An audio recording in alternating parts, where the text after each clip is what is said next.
Den Tula su cosecha, Nifa Ansano takana en ruta di Tula para buscar inspiração for o passado. Den série 2, Nifa a invita holandês europeu, para papia tocante na vida na Corsau e para mira sinang sa Kiko Tatula su cosecha. E wespet den edição 6 de Rans Mulder, onde é persona ng clave den organisação de Albert Heijn Zeelandia. Leven op Curaçao is een verrijking van mijn leven.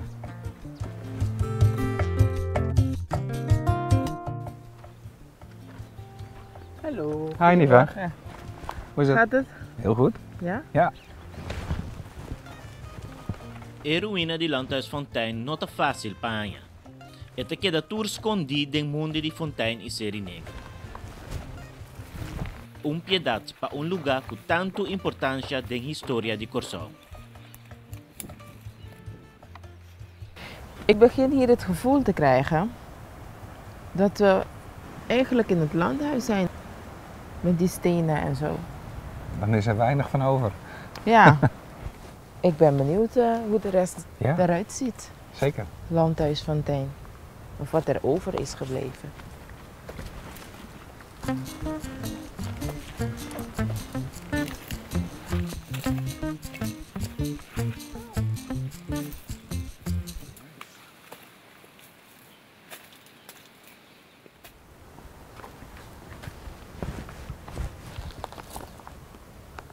Hoe lang ben je al eigenlijk op Curaçao? 6,5 jaar. En hoe komt het dat je op Curaçao bent? Dat is eigenlijk toeval. Ik zat de krant te lezen en ik zag een advertentie van een baan op Curaçao. En ja, toen kreeg ik opeens de kriebels. Toen dacht ik van, hé, maar dit lijkt wel heel erg leuk. Leg dat eens even uit. Je leest de krant, je ziet een advertentie en je krijgt de kriebels. Ja, ik moet erbij vertellen dat mijn partner heeft 11 jaar een relatie gehad met iemand die hier uit de regio komt. Met familie op Aruba, Suriname en hier op Curaçao. Ja. Dus zij had altijd al iets weer met de Antillen. Zij had ook heel graag hier gaan wonen. Oké. Toen wij een relatie kregen, hebben we altijd gezegd van we gaan niet oud worden in Nederland. Er zijn veel mooiere plekken, veel leukere plekken. Maar dat komt wel een keer, dat komt voorbij. En toen zag ik die advertentie en toen dacht ik van, hé, het komt voorbij. Dus de trein komt voorbij en je stapt maar in. Je springt. Je springt maar in. Ik was hier nog nooit geweest. Hoe beviel het eenmaal je hier was? Ja, ik denk dat je leeft hier altijd buiten. Dat vind ik sowieso al heel belangrijk. En ja, ook de eerste indruk met alle mensen hier, dat heel anders. Geef me een idee hoe de eerste indruk eruit zag. Ja, om heel eerlijk te zijn, hé, het lijkt wel vakantie. Oké. Oké. Heb je dat gevoel nog dat je hier op vakantie bent? Ja, Tourdia. Tourdia. Tourdia. Oké.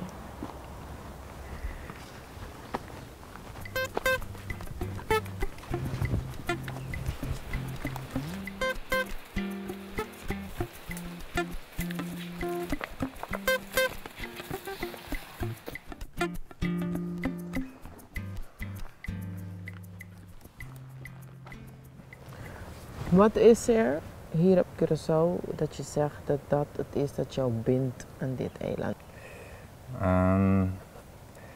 Sinds ik hier woon heb ik een andere kijk op de wereld. Hoezo? Omdat we op zo'n klein stukje aarde, wat helemaal omsloten is door water, met zoveel verschillende mensen hier zijn. En dat vinden we allemaal heel moeilijk. En er zijn ook momenten dat vinden we het met z'n allen ontzettend leuk. En alles wat er tussenin zit, dat gebeurt. En dat maakt ook dat het leven hier... Mensen vragen wel eens aan mij van ja, maar vind je het nou niet beklemmend om op zo'n eiland te wonen, dat je er niet van af kan? Nee, er gebeurt elke dag wat. Het is altijd anders, het is dynamisch. We klagen wel, maar niet op z'n Nederlands. Oké. Als ik jou zo hoor praten, krijg ik de indruk dat Curaçao iets aan jouw visie van het leven heeft gemaakt? Ja. Wat was de grootste verandering?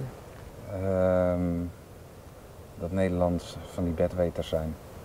En dat het is maar zo'n landje op de aarde, maar wij menen in Nederland dat wij de rest van de wereld moeten vertellen hoe het hoort. En ja, zo is het niet. En Ik zal niet zeggen dat ik daar nou heel stereotyp in was, dat ik dat ook heel erg had.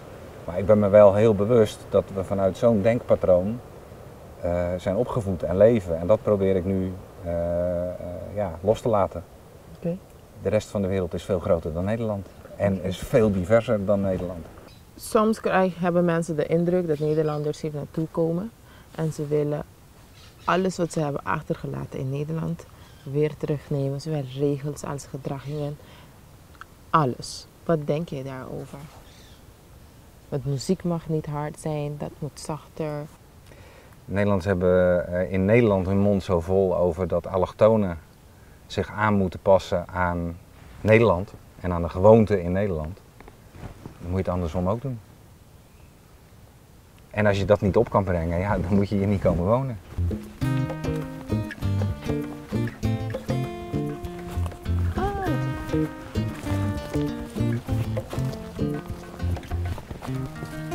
Lukt het? Zal wel moeten. En dit wordt leuk, denk ik. Door de tunnel heen. Naar de geschiedenis toe. Auw! Fontaine tabato un lugar crucial para Tula. Aqui tá na onda ela queda de topa Louis Messier e outro compano nang para seguir rumbo para Willemstad. Pero a atacanan e na perde e batalha. Lo que aquibra el lançamento para libertad de Tula completamente. We zijn nu eigenlijk aan het rondlopen in het landhuis, in zo'n historisch gebied, hier dicht bij Serieneger, waar er zoveel is gebeurd in de geschiedenis van Curaçao. Wat doet dat met Rens Mulder? Het is natuurlijk sowieso, slavernij komt dan meteen bovendrijven, dat is nooit goed praten. Het is iets wat wel een historisch perspectief kent. De Romeinen, de Egyptenaren, weet ik het wat, daar was slavernij de gewoonste zaak van de wereld. Een overwonnen vijand werd slaaf. De manier waarop slavernij hier is ontstaan is natuurlijk heel anders. Dat was handel. Daar werd in mensen gehandeld. En dat je daar dan je aan wil ontworstelen, ja, dat vind ik de gewoonste zaak van de wereld. En ik heb heel veel respect voor mensen die de durf hebben opgebracht om dat in ieder geval te proberen. En het is niet gelukt. Ja.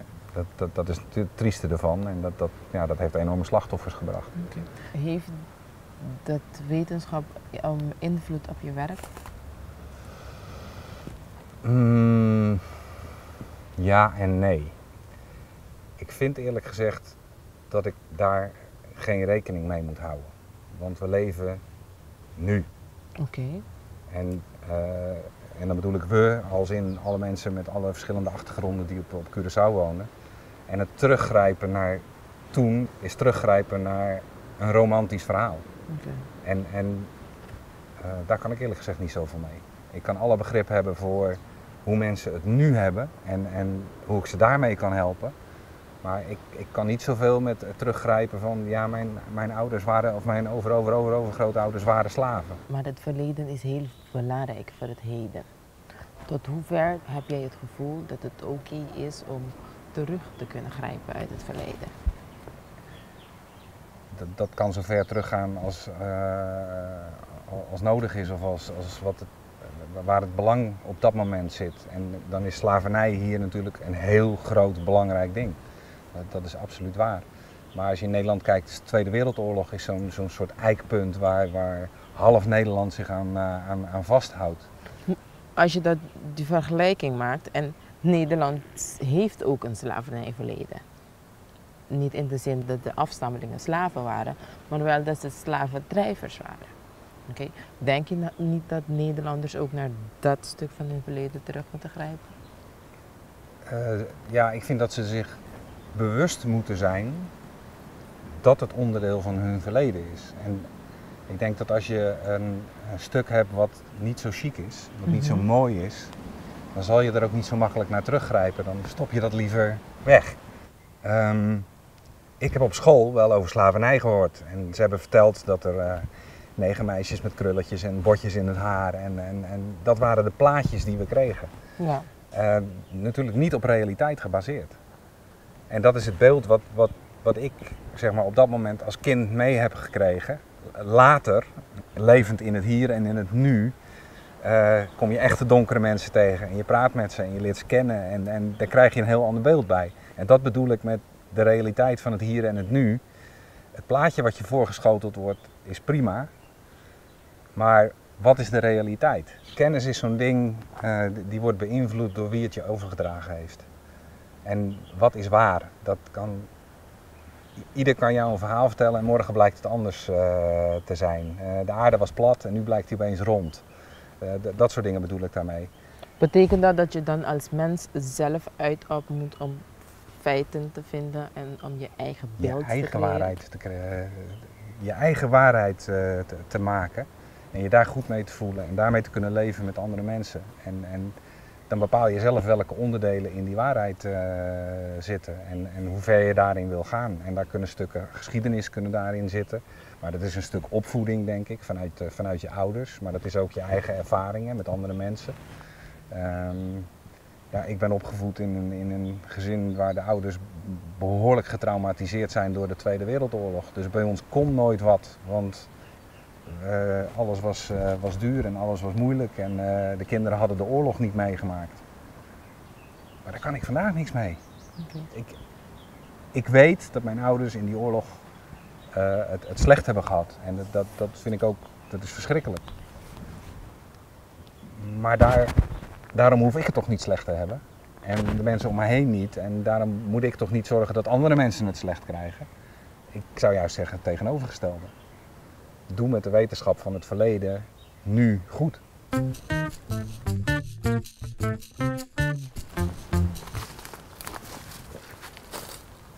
Indrukwekkend.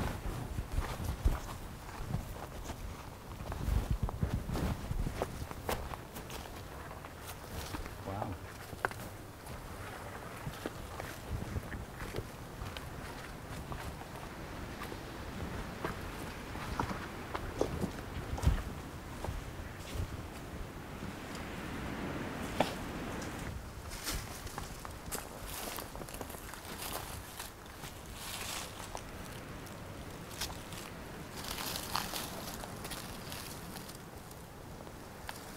Wauw.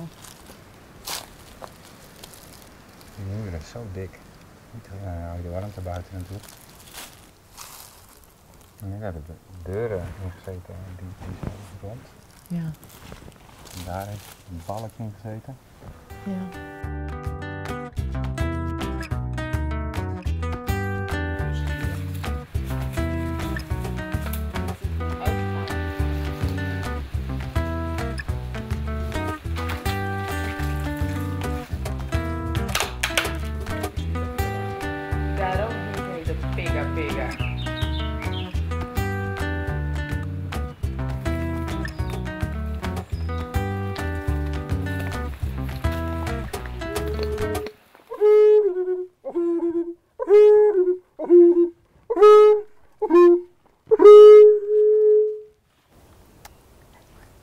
Deze meneer gaat jou leren hoe je de kaatje moet bespelen. Spannend. Hier heb ik de kaatjoe. Dit is een koeienhoorn. Mm-hmm. Het is net als een trompet. Hoe je het moet spelen, je houdt het vast met één hand zo. En die andere hand komt zo. Eerste stap. Ja. Kan je mij gewoon nadoen. Je lippen. Gewoon even kijken.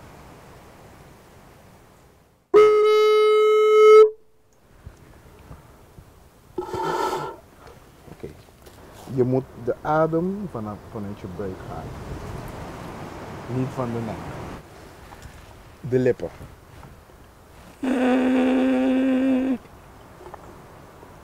Ja? En de hand weghalen daarvan. Ja.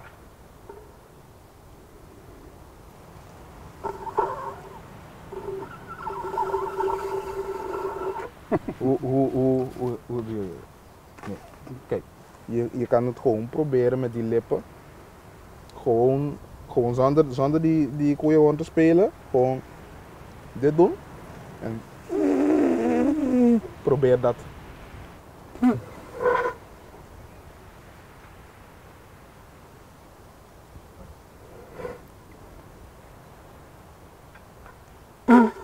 Ja, komt eraan. Dan moet je me niet met lachen maken.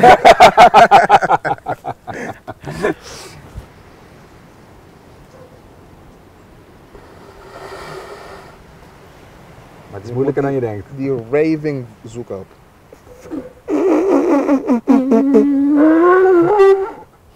Nou! Bijna.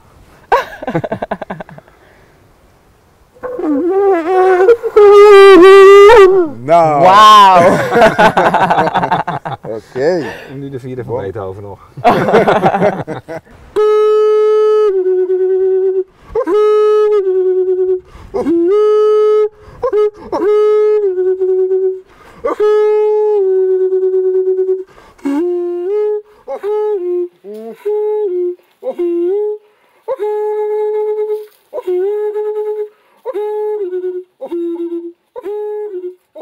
Heb jij het besef gekregen dat de Curaçaoenaars echt bewust zijn van hun geschiedenis? Ik vind het zo moeilijk om te bepalen wie de Curaçaoenaar is. Oké. En dat bepaalt voor een deel, kijk, de donkere bevolking is natuurlijk een deel van Curaçao. Ja. Ik denk dat daar een groep in is die zijn historie heel goed kent. Ik denk dat er ook een groep is die daar heel weinig over weet, of in ieder geval gefragmenteerd. Maar er zijn natuurlijk ook andere groepen in de samenleving waar die historie niet bij hoort. Oké. En dan bedoel ik de Hindoestaanse gemeenschap, de Chinese gemeenschap, Libanese gemeenschap. Die hebben allemaal een ander punt in de geschiedenis waarop ze hier gekomen zijn. En die delen ook niet dat stuk van slavernij. Twee van die culturen hebben iets gemeen, een gemeenschappelijke geschiedenis. En dat is Curaçao en Nederland. Ja? Merk je, zie je verschillen in de gedraging van de mensen als het gaat om omgang met slavernij? Nederlander, Curaçaoer? Ja, absoluut. Hoezo? Ik denk dat een van de meest in het oog vallende dingen is dat de donkere mensen, en niet allemaal, hè, maar dat er een grote groep donkere mensen is die dominantie relatief makkelijk accepteert. Niet assertief reageert, het baas-knecht niveau in stand houdt daarmee. Er zit ergens natuurlijk wel een oorsprong in waar het gedrag vandaan komt. De vraag is voor mij altijd van, hoe heeft het zo lang voort kunnen duren? En wat is je eigen antwoord op je eigen vraag? Ja, dat is een goeie.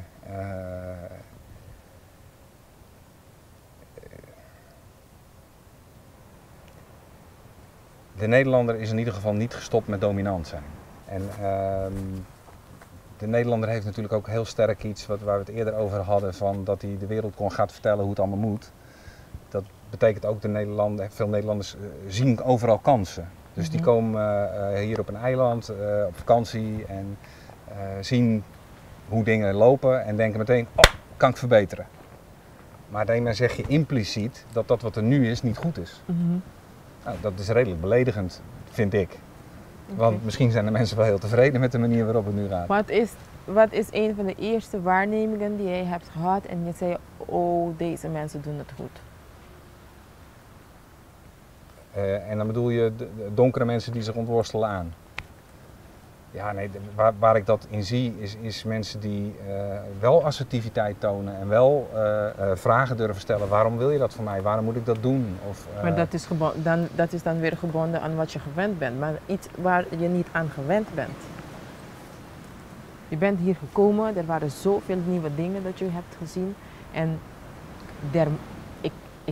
ik hoop en ik wil graag van je weten, wat is een van de dingen, of er überhaupt eentje is geweest dat je zei van, weet je wat, deze mensen doen dit goed en dit is prima. Er moet niks daaraan veranderen. Poeh, dat is een moeilijke.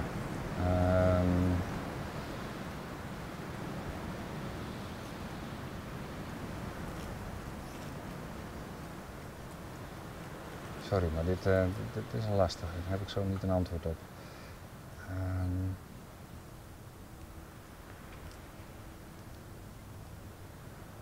Het zegt natuurlijk genoeg dat ik er zo lang over moet doen. Pardon?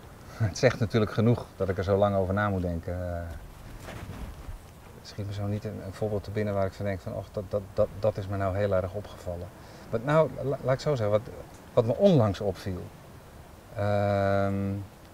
Bij Marie Pampoen, waar een buurt, waar de mensen zelf met heel weinig materialen de wijk weer een nieuw aanzicht hebben gegeven. En toen dacht ik van, dat is voor je eigen zaak opkomen. Dat is je eigen initiatief nemen.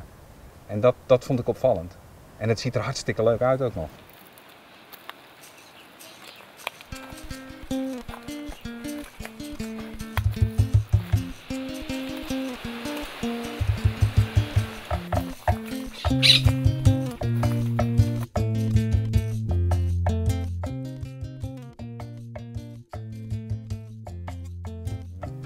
Ja, ik ben opgevoed in een gezin waar de ouders behoorlijk getraumatiseerd zijn door de Tweede Wereldoorlog. Dus bij ons kon nooit wat, want alles was duur en alles was moeilijk en de kinderen hadden de oorlog niet meegemaakt. Maar daar kan ik vandaag niks mee. Okay. Ik weet dat mijn ouders in die oorlog het slecht hebben gehad en dat vind ik ook, dat is verschrikkelijk. Maar daarom hoef ik het toch niet slecht te hebben.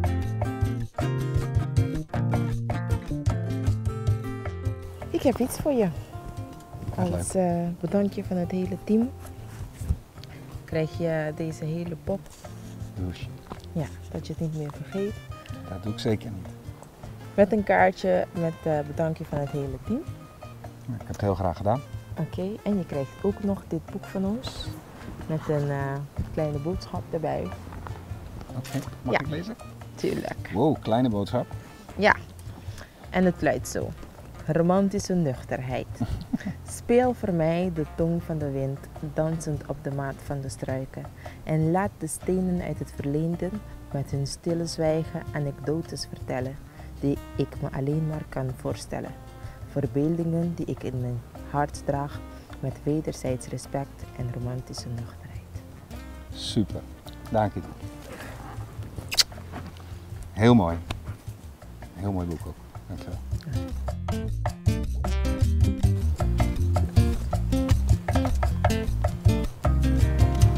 Wauw.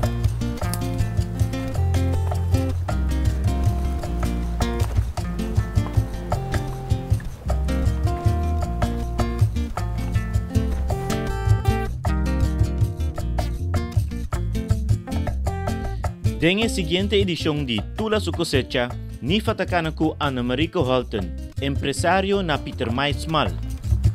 Arriba voor buiten. Sí, about. About. Wacht Poco, sí. ¿Sí? Ja, voor wanneer keer gewoon deze. Aquí nee? Sí, dus jumpen. Aquí na? Probeer het eerst te prikken. Ja, misa. Ja.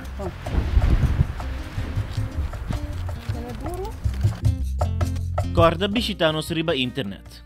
Like nos di tour manera kuting. Pasombra kuboso sosting nos por seguir de Soraya Tula su cosecha.